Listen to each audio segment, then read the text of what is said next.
मेरे प्रिय स्टूडेंट्स, कैसे हो? उम्मीद अच्छे होंगे। आपका फिर से स्वागत है हमारे यूट्यूब चैनल हरि बाबा कोचिंग सेंटर में। देखिए प्रश्न संख्या 30 एक्सरसाइज 9.1 से प्रश्न क्या है। एक सीधा राजमार्ग एक मीनार के पाद तक जाता है। मीनार के शिखर पर खड़ा एक आदमी एक कार को 30 डिग्री के अवनमन कोण पर देखता है, जो कि मीनार के पाद की ओर एक समान चाल से जाता है। 6 सेकंड बाद कार का अवनमन कोण 60 डिग्री हो गया। इस बिंदु से मीनार के पाद तक पहुंचने में कार द्वारा लिया गया समय ज्ञात कीजिए। हमें कार द्वारा समय ज्ञात करना है। देखो हमारा एक सीधा राजमार्ग है, ये हमारा एक सीधा राजमार्ग हो गया और ये जाता कहां तक है? ये मीनार के पाद तक जाता है। अब देखो मीनार के शिखर पर खड़ा एक आदमी कार को, यहां मान लिया एक व्यक्ति खड़ा है और यहां एक कार खड़ी है। कार को जब देखता है तो वहां कोण उसे 30 डिग्री का दिखाई देता है या 30 डिग्री का कोण बनता है, जो कि मीनार के पाद की ओर समान चाल से जाता है। अब यहाँ एक कार थी जो मीनार की तरफ जा रही है, तो मीनार की तरफ जा रही है तो उसे 6 सेकंड बाद जब देखता है तो कार कहीं यहां पहुंच जाती है और वहां कोण बनता है हमारा 60 डिग्री का। और उस सेकंड में देखो यहां से यहां तक पहुंचने में किसी कार को कितना लगा? 6 सेकंड। और हमें निकालना क्या है? पहुंचने में कार द्वारा लिया गया समय ज्ञात करना है। कार यहां से यहां तक कितनी देर में पहुंची? यहां से यहां तक तो पहुंची 6 सेकंड में। यहां से यहां तक कितनी देर में पहुंची, ये हमें ज्ञात करना है। ये मान लिया हमने ए बी सी डी। अब देखो हमारा क्या होता है, दूरी निकालनी है तो दूरी बराबर होता है समय गुणा चाल। तो देखो समय हमारा 6 सेकंड हो गया। हल करेंगे, यहां लिखेंगे समय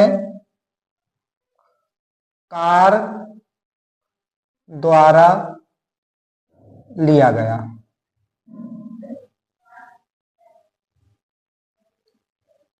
समय कार द्वारा लिया गया समय हमने मान लिया 30 सेकंड। कार की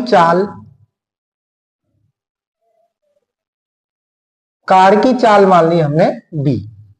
अब देखो हमें 6 सेकंड समय दिया है और ये होगा हमारा समय गुणा चाल, तो b हमारा हो जाएगा यानी 6b, यानी कि a से b तक पहुंचने में कार को लगा 6b, यानी 6 सेकंड की चाल।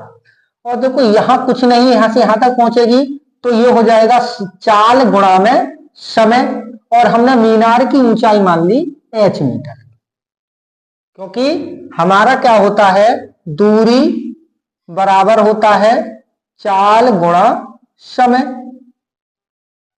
चाल हमने b मानी है, समय हमने t माना है, तो दूरी यहां से यहां तक दूरी पूरी करने में 6 सेकंड और b चाल लगेगी। और यहां से यहां तक में b चाल और t समय लगेगा। और यहां से यहां तक की हमने ऊंचाई मान ली मीनार की h होगी। आगे हल करते हैं। देखो यहां समकोण है तो पहले हम कौन सा ये कोण ले लेते हैं, तो इसमें DBC हम त्रिभुज को ले लेते हैं। पहले त्रिभुज DBC में, अब DBC में देखेंगे हमें लंब मिला है और आधार मिला है, और लंब बटे आधार अनुपात होता है tan थीटा में। तो tan थीटा बराबर लंब बटे आधार। tan थीटा का मान है 60 डिग्री बराबर लंब का मान है h और a, यानी कि हमारा आधार कितना है? BT। tan 60 का मान होता है √3 बराबर h बटे में BT। यहां हम क्या करते हैं, एक मान करके तिरछी गुणा कर दें तो ये हो जाएगा h बराबर √3 BT। ये हो जाएगा, इसको मान ली हमने समीकरण नंबर 1। आगे चलते हैं, आगे त्रिभुज ले लेते हैं हम DAC। त्रिभुज DAC में, अब DAC में देखेंगे पूरे त्रिभुज में तो यहां हमें वही अनुपात मिलेगा tan थीटा बराबर लंब बटे आधार। tan थीटा का मान यहां 30 डिग्री दिया है पूरे में बराबर लंब का मान हमारा h है और आधार है हमारा, अब आधार क्या हो जाएगा, यहां से यहां तक 6b और ये हो जाएगा 6b प्लस bt, यहां से यहां तक का हमारा पूरा हो जाएगा। तो यहां लिख सकते हैं हम 6b plus bt। Under root 3 का मान होता है ये 30 का मान होता है अंडर रूट 1/3 बराबर h बटे में 6b प्लस bt, ये हो जाएगा। इसको मान लिया हमने समीकरण नंबर 2। अब समीकरण 1 से h के मान को समीकरण 2 में रख देंगे, क्योंकि यहां h का मान हमारे पास है, यहां रख देंगे। तो यहां लिखेंगे समीकरण 1 से h का मान समीकरण 2 में रखने पर, अब समीकरण 2 में रखेंगे। समीकरण 2 क्या है हमारी, 1/√3 बराबर h बटे में 6b प्लस bt, ये है। अब 1/√3 बराबर h की जगह हमें कितना लिखना है, √3bt बटे में 6b प्लस bt हमें दिया है।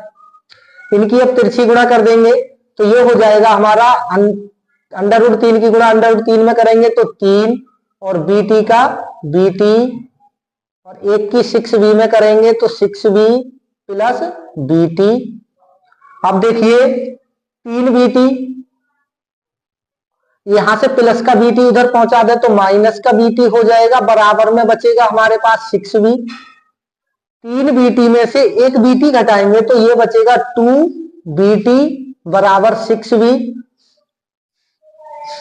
यहां से 2b को हम इधर पहुंचा दें तो यहां बचेगा t बराबर 6b, उधर दिया है यहां गुणा में है 2b, इधर आएगा तो भाग में आ जाएगा, तो t बराबर हो जाएगा 2 तिया 6, यानी कि 3 सेकेंड।